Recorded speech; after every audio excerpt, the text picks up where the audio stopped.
자, 이제부터 오늘의 진짜 이야기가 시작됩니다. 정확하게 일주일 후 5월 16일 오후 4시에 대한민국 축구대표팀 북중미 월드컵 최종 엔트리가 발표됩니다.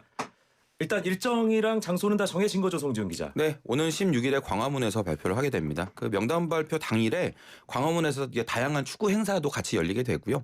그리고 명단 공개하고 나서는 이제 K-팝 문화 공연 같은 것도 열리면서 뭐 일종의 좀 문화 축제 같은 느낌으로 아마 그날 그 광화문을 이제 방문하시는 일정이 있는 분들이라면 약간 좀 축구 컨셉의 그냥 이벤트 같은 이제 그런 느낌을 받으시게 될 것 같아요. 그날 그 축구 유니폼 입고 광화문 광장 뛰는 행사도 열리거든요. 그래서 아마 그날만큼은 축구가 광화문 광장이 아주 중요한 이슈가 될 것 같습니다. 이 최종 엔트리 발표 때마다 이제 대상이 되는 선수들은 기대감도 있고 또 경계선에 있는 선수들은 긴장도 하고 뭐 그렇게 되잖아요. 이영표 의원은 뭐 사실 경계선에 서본 적은 거의 없었기 때문에 그 기분은 잘 모르겠습니다만 엔트리 발표할 때 어떤 기분일까요, 선수들? 일단은 한 기본적으로 한 18명 정도의 선수들은 자신이 엔트리 안에 포함된다는 사실을 이미 아주 확실하게 알고 있습니다. 그래서 크게 영향을 받지 않을 것 같고요. 심지어 엔트리 발표가 16일이라는 사실을 모르는 친구들도 있을 수 있어요. 네, 정말 그렇습니다. 왜냐하면 당연히 나는 월드컵에 가니까. 근데 이 선수들은 한 18명 정도가 될 것 같고요. 나머지 한 10명, 12명의 선수들이 그 몇 자리를 놓고 이제 다투게 될 텐데 이 친구들은 정말 하루하루 긴장되겠죠. 왜냐하면 제가 이제 축구 선수의 입장에서 어떤 한 축구 선수가 자기가 어렸을 때 축구를 시작해서 성인이 돼서 월드컵 무대에 한번 발을 밟아본다라는 것은 이거는 우리가 상상하지 못하는 정말 엄청난 사건이거든요.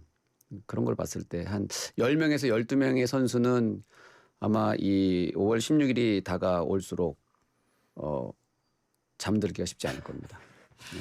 일단 최종 엔트리 발표를 앞두고 대한민국 대표팀의 이제 중원의 핵심이죠. 황인범 선수가 리그 경기를 하다가 부상을 당했다는 소식이 들려서 좀 걱정입니다. 지금 상태가 어떻다든가요?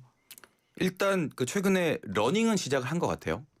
그래서 요거는 그나마 좀 희망적인 상황이긴 한데 3월 중순에 다쳤거든요. 그 경기 도중에 상대 선수에게 발등을 세게 밟혔는데 지금 그러고 나서 시즌을 일찍 마감하고 우리나라 들어와서 지금 재활을 하고 있어요. 우리 축구 대표팀의 의무팀도 매일매일 지금 황인범 선수 상태를 보고를 받을 정도로 지금 다 같이 황인범 선수 이제 컨디션을 체크를 하고 있습니다. 우리가 앞선 방송에서 이 축구 대표팀의 가장 심각한 고민거리가 중앙 미드필더다라는 얘기를 나눴고 그때 황인범의 파트너를 도대체 누구로 해야지 최적의 조합일까를 정말 자세하게 다뤘잖아요. 그런데 지금 그 황인범 선수가 못 나갈 수도 있다라는 이제 그런 이제 우려가 나오기 시작하면서 좀 상당히 많은 분들이 좀 걱정을 하고 계신데 우리 대표팀에서 사실 그 볼 간수하고 앞으로 뿌려주는 그런 역할을 하는 선수가 2명이 있죠. 이게 바로 황인범 선수 또 이강인 선수인데 한 명이 빠졌을 때 둘 중에 한 명만으로 앞으로 볼을 내주는 축구를 할 때 얼마나 우리 플레이가 단순화되는가를 우리가 앞선 평가전에서 확인을 했잖아요. 그래서 사실은 이 2명의 선수가 같이 나와서 시너지를 내주는 그림을 우리가 그동안 그려왔는데 그런 점에서 황인범 선수 부상에 대한 그런 걱정이 좀 심한 거죠. 황인범 선수가 이제 본선에서 정상적인 몸 상태로 그라운드에 설 수 있을지 없을지 정말 궁금한데 이 부분에 대해서는 그 누구보다 전문가가 있습니다. 기억하실지 모르겠지만 2002 월드컵을 앞두고 대한민국의 왼쪽 윙백도 부상 때문에 정말 힘든 시간을 보내다가 조별리그 1, 2차전을 못 나왔고 포르투갈전에서 박지성에게 결정적인 어시스트를 날렸거든요. 자, 그 당사자 이영표 어떻습니까? 황인범의 부상. 제가 생각할 때는 아마 우리 대표팀은 황인범 선수를 놓지는 않을 것 같아요.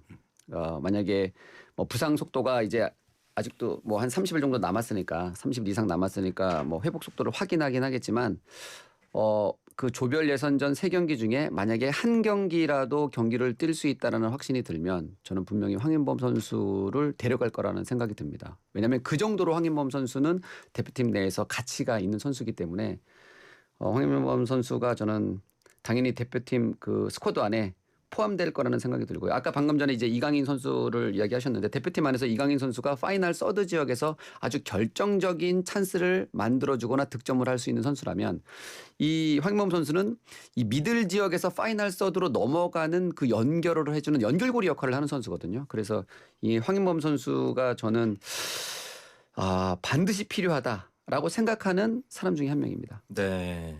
그 과거의 자신의 경험을 돌이켜 봤을 때 네. 황인범 선수 좀 황인범 선수도 이용표 선배의 그 사례를 분명히 전에 들어서 알고 있을 것이고 그와 관련해서 뭔가 좀 교감도 좀 있었을 것 같다는 생각이 드는데. 예, 교감을 나눴지만 개인적인 얘기는 공적인 방송에서는 하지 않겠습니다. 그러면 제가 편하게 한다면서요, 아까. 편하게 한다면서요. 제가 질문을 바꿔볼게요. 네, 질문을 한번. 사실은 월드컵 직전에 부상 때문에 치료를 받다가 생각보다 부상 치료가 길어지면서 못 나간 선수들도 분명히 있잖아요. 있죠, 예전에 있죠. 김진수 선수 사례도 있었는데 맞아요. 어떤 마음가짐이어야 되나요? 극복한 사람으로서. 네, 극복한 사람으로서. 일단은 그 제가 느끼기에는 그 의지인 것 같아요. 의지. 예, 물론 뭐 의지만으로 다 되는 건 아니지만 근데 제 과거를 뒤돌아보면 저는 사실은 2002년 월드컵 때 이 다리가 이 근육이 한 12cm가 파열됐었는데 솔직히 그 마음은 그냥 진통제를 완전히 먹고 그냥 마취제를 여기다 놓고서라도 그래서 이 월드컵이 끝난 이후에 내가 선수를 하지 못하더라도 나는 이 월드컵을 뛰어야 되겠다. 이 마음이 있었거든요. 예, 그 정도로 저에게는 이 월드컵이 너무나 간절했어요. 그래서 내가 다시는 축구 선수를 하지 못한다 하더라도 그 대신 그 대가로 이 월드컵을 뛸 수 있으면 나는 이 월드컵을 뛰겠다라는 그런 마음이 있었기 때문에 이 정도가 제가 볼 때는 선수들의 마음이지 않을까. 저뿐만 아니라 모든 선수들의 마음이라는 생각이 듭니다. 예. 의지. 지금 약간 눈물을 흘리신. 지금 손수건 피디님 여기 손수건 하나 좀 갖다 주시겠어요? 지금 제가 봤는데 왼쪽 눈시울이 불끈거렸거든요.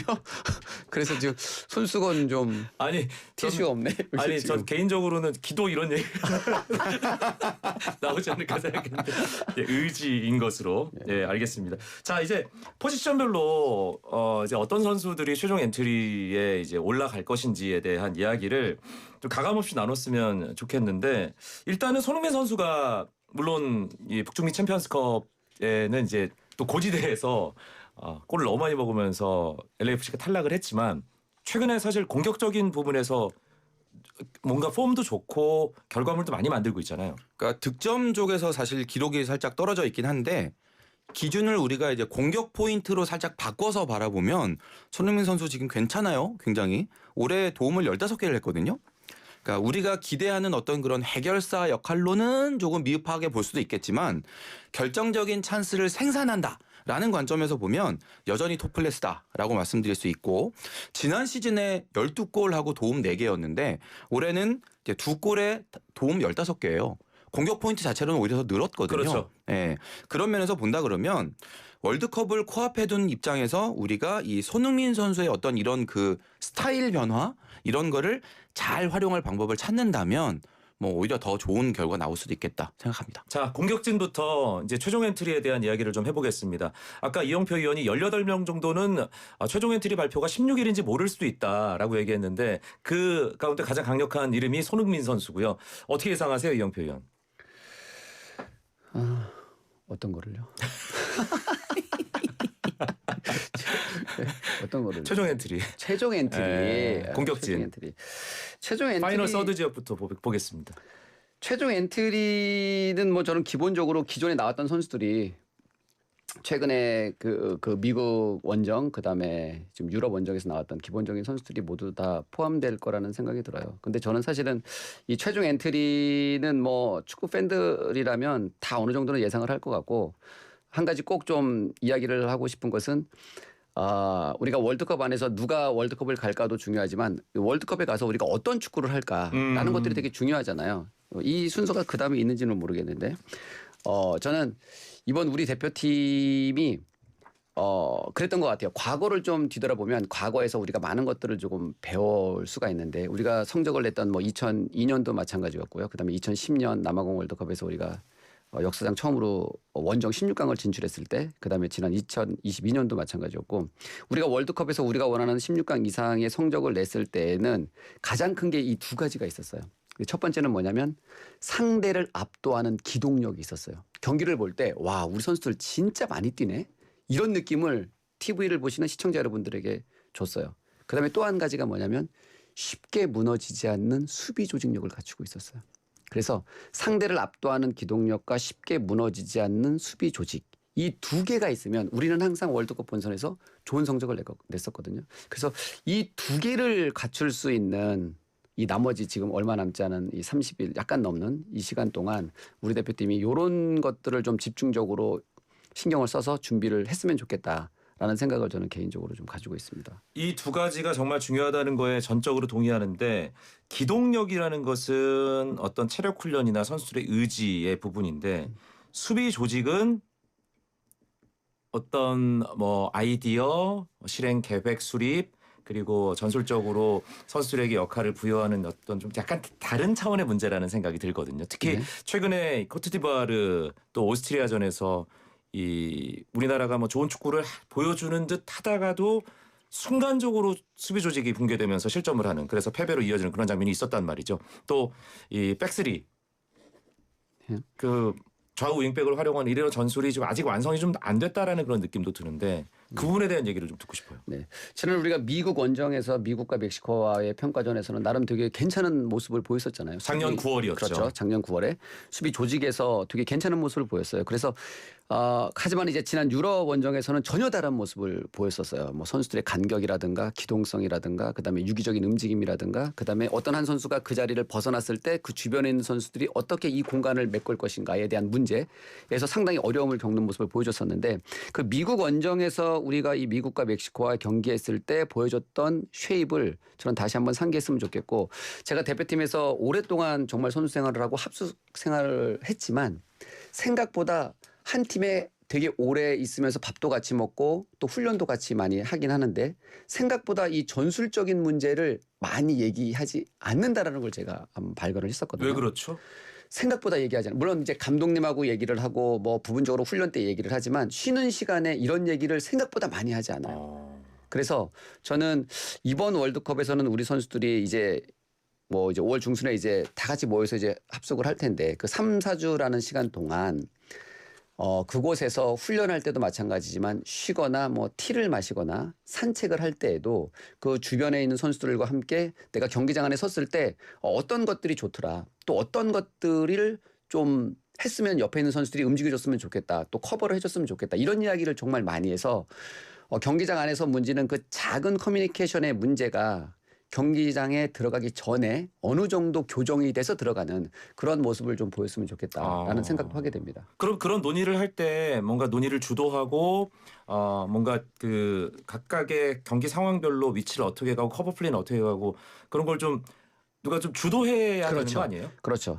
그래서 저희 사실은 뭐 이 남아공 월드컵 때도 허정무 감독님께서 그런 이야기를 되게 많이 하셨어요. 너희들끼리 얘기를 많이 해라라는 얘기를 실제로 되게 많이 하셨고, 그래서 수비 조직 같은 경우는 이제 저랑 우리 그때 당시에 있었던 선수들이 되게 많이 했었고, 그러니까 이정수, 조용형, 그렇죠. 차두리까지. 예, 그렇게 해서 그때 당시에 뭐 범석이도 있었고 수비하는 모든 선수들이 모여서 우리가 이렇게 좀 했으면 좋겠다. 우리의 압박 타이밍은 그때 몇 가지가 있었어요. 우리의 압박 타이밍을 잡기가 되게 어렵잖아요. 그래서 우리의 압박 타이밍은 상대가 볼을 뒤쪽에서 돌리면 그냥 돌아. 하지만 우리의 압박 타이밍은 상대 윙백이 볼을 잡는 순간 이라고 딱 정해놨어요. 그러면 다 두다가 다 존으로 이렇게 쓰다가 상대 윙백이 받는 순간 그 타이밍에 맞춰서 전원이 일시에 자기 선수를 탁 무는 거죠. 코너로 모는 거네요. 그렇죠. 그러면 이제 상대가 갑자기 싹 이렇게 공간이 열려 있다가 동시에 압박을 하기 때문에 갑자기 줄 곳이 없어 버리거든요. 그러니까 이런 것들이 우리가 사전에 약속된 수비 조직력을 만드는 되게 중요한 부분 중에 하나예요. 그래서 이런 것들을 조금 우리가 했으면 좋겠고, 미드필더나 공격 진영에서는 그때 당시에 이제 지성이가 상당히 이 선수들과 함께 이야기를 많이 하면서 되게 좋은 아이디어를 많이 냈었죠. 그리고 또 뭐 세트피스도 준비를 많이 했기 때문에 그렇죠. 세트피스에서 골도 예, 기록을 그때 했었고 당시에 뭐 2010년 남은 월드컵 때. 박주영 선수가 그때 당시에 세트피스에 아주 특별한 또 능력이 있으니까 그런 것들을 또 적절하게 잘 이용을 했었고 그리고 이정수의 해발슛도 나왔고. 그렇죠. 그래서 세트피스 득점이 상당히 많았어요. 이제 그런 것들이 그냥 우연히 만들어지는 것이 아니라 다 이제 코칭 스태프에서 그다음에 선수들이 우리가 월드컵에서 득점할 때 오픈 플레이로 득점을 하면 최고겠죠. 하지만 한국이 그때 당시만 하더라도 오픈 플레이에서 많은 득점을 만들어내는 건 쉽지 않았어요. 다만 이제 세트피스 같은 특별한 상황에서는 거기서 이제 득점을 하기 시작하면 분위기를 완전히 우리 것으로 가져올 수 있기 때문에 그런 부분을 신경을 많이 썼고 실제로 이제 그런 패턴에서 득점이 많이 나왔죠. 그다음에 이 월드컵 본선에서 우리가 되게 좋았을 때를 좀 뒤돌아보면 월드컵에서는 우리보다 항상 강한 팀하고 경기를 많이 하잖아요. 그래서 상대가 볼을 잡는 순간 전원이 수비를 해야 된다는 그런 마인드를 갖는 것이 되게 중요하거든요. 네. 그래서 그런 공격수들이 나는 상대가 볼 잡으면 나는 그냥 수비수야 라는 마음으로 수비를 해줘야 월드컵 본선에서는 승점을 가져올 수가 있습니다. 네. 제가 이영표 의원에게 아무리 물어본다 한들 최종 엔트리 관련해서 민감한 얘기 절대 안 할 것 같고요. 송지현 기자. 이게 이슈가 될 만한 포지션 어떤 선수들 그 경계선에 있는 어떤 좀 약간 팬 여러분들이 궁금해하시고 흥미로워할 만한 어떤 그런 얘기는 송지현 기자가 좀 해주시죠. 그 총대는 제가 매도록 하겠습니다. 네. 사실은 공격진에서는 뭐 어느 정도 이제 짜여졌죠. 예, 아마 우리 청취자분들도 아마 다 예상을 하시는 그 얼굴들 뭐 손흥민 선수 포함해서 뭐 오현규, 조규성 이런 선수들 앞에 서고 뭐 그 뒤에 뭐 이강인, 황희찬, 엄지성 우리가 알고 있는 그 선수들 다 갈 건데 결국 중요한 건 이제 우리가 항상 고민하고 우리도 열심히 연구를 했던 이제 중앙 미드필더 조합하고 그다음에 윙백 뭐 중앙 수비수 조합 요런 쪽이 되지 않을까 싶어요. 골키퍼도 이제 셋 다 정해진 상황이니까 거의 네. 그렇게 본다면 뭐 우리가 가장 얘기를 많이 해야 될 것은 결국 이제 중앙 미드필더일 텐데 황인범 선수 나오냐 여부가 역시 중요하겠고요. 저도 사실 뭐 이영표 의원의 생각과 같습니다. 출전할 가능성이 50%만 넘으면 무조건 나온다, 뽑는다라는 생각이고요. 황인범 선수가 일단 나온다고 했을 때 누가 옆에 설 거냐인데 백승호 선수와 김진규 선수는 경쟁자가 다 줄줄이 지금 부상으로 사라졌기 때문에 지금 이 두 선수 말고 뽑을 사람도 없어요. 네. 그래서 거의 뭐 무혈 입성 가능이 되는 이제 그런 선수들이고 여기에 추가해서 누구를 뽑을 거냐인데 박진섭 선수 같은 경우는 중앙 수비수로도 쓸 수 있고 수비형 미드필더도 되기 때문에 뭐 뽑힐 가능성이 높다라는 이제 전문가들 이제 예상이 많이 나오고 있고 중원 자원이 좀 더 필요하거든요. 그 선수들 받쳐줄 선수들이 있는데 권혁규, 뭐 홍현석, 서민우, 김봉수, 이승원 이런 선수들이 그동안 테스트를 받았습니다. 그 중에 기자들 사이에서 이게 정해진 건 아니고요. 물론 아직 발표 안 됐으니까. 기자들 사이에서 좀 더 가능성이 높다라고 얘기되는 선수들은 뭐 권혁규, 홍현석 정도의 순서가 아닌가. 예, 뭐 그렇게 예상이 되고 카스트로프 선수가 있죠. 네. 예, 카스트로프 선수가 중앙 미드필더도 되고 윙백도 되는데 일반적인 기자들 얘기 나누는 이제 기준으로는 카스트로프 선수는 중앙 미드필더보다는 윙백 쪽에 좀 더. 그러니까 제가 홍명보 감독이랑 이제 얘기를 나눠본 적도 있는데 이 선수의 공격 성향을 상당히 높이 평가를 하더라고요. 그런 면에서 본다면 중앙 미드필더보다는 공격에 더 적극적으로 가담했다 들어오는 윙백에 좀 더 무게감이 있다. 메넨글라드바흐에서도 이번 시즌에 그렇죠. 물론 시즌 지금 조기 마감했지만 윙백으로 뭐 골도 기록하고 그랬었잖아요. 주 포지션이 이제 그 포지션이기 때문에 아마 오른쪽 윙백 쪽에서 좀 더 포지션 경쟁을 할 가능성이 높다라고 보여집니다. 수비는요? 중앙 수비수 같은 경우에 지금 문제는 이제 변수는 김주성 선수 같아요. 김주성 선수가 이제 3월 A매치 평가전을 하다가 다쳤는데 오스트리아전 중간에 나왔잖아요. 네. 그 무릎 다치고 바로 나와서 지금까지 못 뛰고 있어요. 소속팀 경기도 못 나오고 있거든요. 그렇기 때문에 지금 김주성 선수가 사실은 와준다면 이제 왼발 쓰는 중앙 수비수기 때문에 상당히 효용 가치가 높은데 이 선수가 지금 나와서 어느 정도까지 컨디션을 회복할 거냐에 문제가 있고 그리고 만약에 김주성 선수가 회복이 잘 안 된다고 할 경우에 이제 누굴 쓰느냐에 이 고민이 생기는 건데 뭐 최근에 뭐 박진섭 선수는 제가 앞에서 이제 언급을 했고요. 미드필더 자원으로도 쓸 수 있다 말씀드렸고 뭐 김태현, 조유민, 뭐 이한범 선수 정도의 어떤 조합이 있고 그러니까 유럽 원정에 동행했던 선수들 중심으로 꾸려질 거는 확실하니까. 네네. 그리고 만약에 정말 최악의 경우 김주성 선수 못 나온다면 그 유럽에서 뛰고 있는 김지수 선수 정도의 추가 옵션 정도 고민할 수 있지 않을까 예상해 봅니다. K리그에서 뛰고 있는 뭐 강원 FC의 이기혁이랄지 전북에서 최근 좋은 활약하고 있는 조희재 선수랄지 뭐 이런 이름들도 조심스럽게 언급이 되고 있긴 네네. 하더라고요. 이기혁 선수를 이제 예상하는 그런 기자들도 좀 있어요. 그래서 K리그 안에서 워낙에 폼이 좋은 선수에게도 기회가 가지 않을까 싶은데 결국은 이제 그동안 대표팀 안에서 발을 얼마나 맞춰봤냐의 순서로 저는 이제 평가를 했습니다. 네, 이용표 의원. 자, 송지훈 기자의 얘기에 대해서 좀 추가적으로 언급 정도는 괜찮죠? 네. 네, 일단은 그 요즘에 이제 그 우리 기자분들이 축구를 진짜 많이 보시거든요. 그리고 길게 봐 오셨고 그리고 실제로 축구를 정말 많이 아세요. 예, 그래서 기자분들이 만약에 대체적으로 그렇게 생각하신다면 사실 그런 게 맞습니다. 거의. 예. 그래서 상당히 그 신뢰할 만한 그 정보라는 말씀을 좀 드리고 싶어요. 이거 약간 좀 책임 떠넘기기 같은 느낌. 뭐 저 인정받았나 봐요. 저는 기분 좋은데요. 지금 네, 네. 제가 실제로 그래요. 실제로. 네. 그리고 지금 대표팀에서 이제 가장 고민되는 포지션은 수비형 미드필더.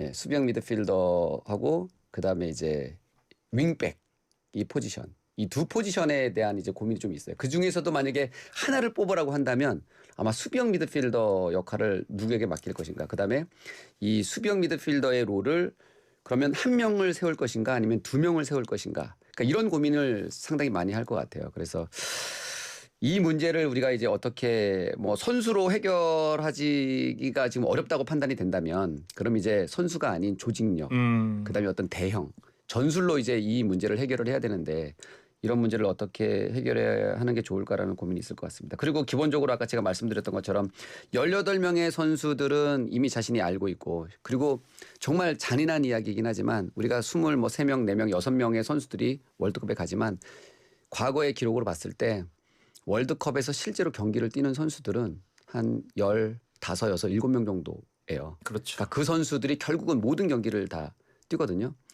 그렇다고 한다면 이제 나머지 26명의 선수들을 짤 때도 되게 고민이 많을 텐데 지금 현재 K리그에서 좋은 모습을 보여주고 있는 선수들 뭐 방금 언급하신 뭐 이기혁 선수라든가 이런 선수들을 뭐 한 번쯤 뭐 이동경 선수라든가 이런 선수들을 좀 포함시켜서 다시 한번 약간의 어떤 활기를 불어 넣는 것도 저는 괜찮다고 봅니다. 네, 전술적으로 북중미 멕시코 현지에서 우리 대표팀이 어떤 경기를 펼쳐 나갈지는 이영표 해설위원의 중계 방송으로 확인하는 수밖에 없겠다. 자, 우리 선수들이 경험이 아니라 증명을 하는 이번 북중미 월드컵 무대가 되기를 바라면서 이영표 표정이 왜 그래요? 그 얘기는 좀 네, 그렇습니다. 자, 이제 우리 문어력을 확인할 시간입니다. 우리 조별리그 성적 이영표 의원 어떻게 예상하세요? 몇 승, 몇 무, 몇 패 이런 식으로. 여러분들 정말 잘 아시겠지만 저는 정말 많이 예측이 틀립니다. 예상이 정말 많이 틀린데 이건 뭐 재미로 하는 거니까요. 네, 맞아요. 뭐 재미도 있지만 솔직히 저는 제 바램이 있어요. 바램. 저는 제 바램은 1승 2무로 조 2위로 16강에 32강. 32강에 진출했으면 좋겠습니다. 조 2위로 32강 가면 32강전은 LA 예. 소파이 스타디움에서 그렇죠. 하게 되는. 이제 조 2위로 우리가 만약에 32강에 가게 되면 32강에서 6월 28일 날 LA에서 경기를 하는데 상대가 스위스, 캐나다, 보스니아, 카타르 이 네 팀 중에 한 팀이잖아요. 거기에 조 2위와 하게 되는 거죠. 그렇죠. 비조 2위와. 거기 조 2위와 하게 되기 때문에 저는 조 2위로 우리가 가기를 바라고 있습니다. 네. 우리가 1승 2무로 A위조 2위로 가서 B조 2위와 경기를 하는데 그렇게 되면 32강 넘어서 16강 가능성도 충분히 열리게 되는 거네요. 그렇죠. 휴스턴까지 가고 싶습니다. 이영표의 눈은 이미 휴스턴으로 향해 있다. 송지훈 기자 어떻게 예측하세요? 저는 그 첫 경기 이길 것 같아요, 느낌이. 체코전을. 네, 체코전. 그러니까 뭐 객관적인 경기력 뭐 이런 것도 있지만 그 외에 여러 가지 변수들을 감안할 때 체코는 고지대 적응 전혀 못하고 바로 들어오거든요. 뭐 그런 점 체력에서 우리가 압도할 수 있는 경기가 사실 그거.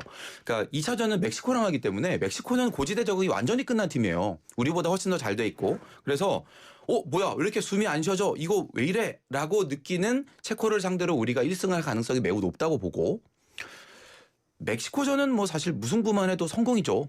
예, 그 홈 어드밴티지 같은 이제 그런 부분도 있고 저는 오히려 남아공이 더 껄끄러울 수 있다고 보거든요. 남아공이 앞에서 두 경기를 되게 힘들게 하고 올 것 같은데 마지막 경기에서 고지대 그런 변수 일단 지우잖아요. 몬테레이니까. 우리를 입장으로 한번 이겨보겠다고 달려들 것 같아서 예. 그래서 저는 한 객관적으로 1승 1무 1패 조 2위 봅니다. 오히려 남아공을 이기는 게 조금 쉽지 않을 수 있다. 오히려 그럴 수도 있을 것 같다는 느낌이 살짝 드네요. 뭐 다들 이렇게 하니까 저도 한번 얹어보면 저는 남아공이 애틀랜타 갔다 오잖아요. 일정상의 어려움이 충분히 있을 제일 멀리 갔다 오죠. 네, 그래서 체코가 그런 스타일의 팀이 또 대한민국이 만나서 좋은 결과를 자주 만들지 못했던 기억이 있어서 저도 1승 1무 1패. 조 2위인지 3위인지는 모르겠습니다만 무조건 32강 간다. 예, 한번 걸어보도록 하겠습니다. 그러면 우리 지금 이강용 캐스터하고 저하고 지금 서로 이제 전망이 엇갈렸잖아요. 그렇죠. 누가 문어고 누가 펠레냐. 뭐 하셨는데요? 저 1승 1무 1패인데 네, 그건 똑같은데 저는 네. 체코 승이고 저는 남아공 네. 1승. 일단은 저도 이제 첫 경기의 중요성은 진짜 대단한 것 같아요. 우리가 만약에 첫 경기에서 체코를 이기게 되면 거기서 승점 3점을 따게 되면 정말 분위기는 완전히 타고 일단 뭐 32강 시작하니까. 올라가는 건 거의 확정이죠. 조 그런데 3위도 가니까. 체코도 조금 보면 체코가 선수 구성이 나름 진짜 괜찮거든요. 그러니까 예를 들어서 그 스트라이커를 보고 있는 그 패트릭 시크 선수 레버쿠젠에서 뛰고 있는 선수인데 지난 시즌에 그 분데스리가에서 해리케인 선수 다음으로 득점 21골로 2위를 한 네. 선수예요. 올 시즌에도 이미 각종 대회에서 19골을 넣고 있고 그다음에 미드필더 넘버 10에 파웰 슐츠라는 선수는 올림픽 리옹에서 뛰고 있는 선수인데 이 선수도 올 시즌 14개에다가 공격 포인트 어시스트까지 엄청나게 많이 하고 있는 리옹의 에이스 선수거든요.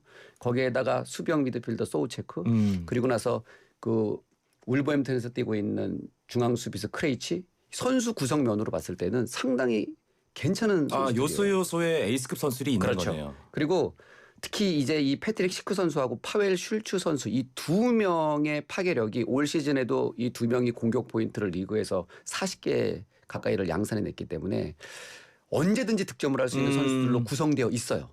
그래서 이런 것들만 우리 선수들이 잘 좀 대응을 한다면 사실은 첫 경기에서 이기고 들어가는 게 전체적으로 뭐 상업적으로도 그렇고요. 지금 뭐 JTBC도 마찬가지고 KBS도 나름 돈을 되게 많이 썼거든요. 그래서 우리가 이제 또 조금 뭐 투자가 있으면 또 회수도 있어야 되잖아요. 네, 그래서 첫 경기의 중요성은 정말 모두에게 아주 중요한 의미를 갖습니다. 자, 마지막으로 간단하게 시간이 얼마 안 남았습니다.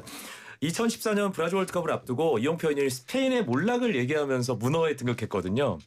이번 월드컵에서 뭔가 예감이 안 좋은 무너질 것 같은 초강팀 하나 꼽아주신다면. 우리나라 아니잖아요. 네, 다른 나라 얘기니까 편하게. 꼭 그렇게 해야 되나요? 이번에는 사실은 저는 기대하는 팀이 많아요. 아, 그래요? 예. 우승을 어디 갈까요? 그 좋은 걸로 가죠. 우승은 한 팀만 하라 그러면은 저는 이번에는 진짜 프랑스가 가능성이 있습니다. 오, 알겠습니다. 스페인은 결국 안 하는군요. 스페인도 너무 잘하죠. 스페인도 지금 너무 좋은데. 자, 프랑스 우승 예측으로 오늘 5월에 월드컵. 아니. 그럼 그렇게 아니야, 시간이 없어 지금. 그래요? 그렇게 해야 되나? 시간이 없어. 그럼 억지로 그렇게 하겠습니다. 예. 이영표 의원 오랫동안 출장 갔으면 좋겠고 휴스턴까지 꼭 가서 현장 중계하셨으면 좋겠습니다. 출장 잘 다녀오시고요. 송준 기자도 고맙습니다. 감사합니다. 감사합니다.